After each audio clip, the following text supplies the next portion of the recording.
You know the QWERTY keyboard, but why do we use it?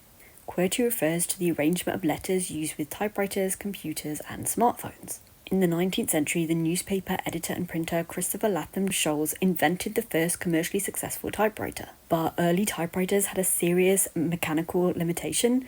Each key was attached to a metal arm that struck the paper to print a letter.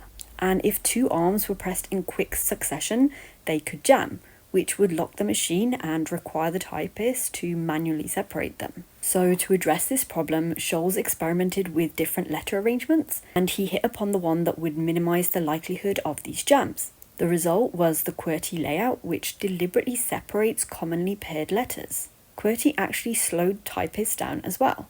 This is because of the key placement. It depends on mechanical interference and human motor patterns, which means that typists needed to alternate hands to avoid jams. So now, even though modern keyboards have no risk of mechanical jams, attempts to replace the QWERTY layout with more efficient layouts have largely failed.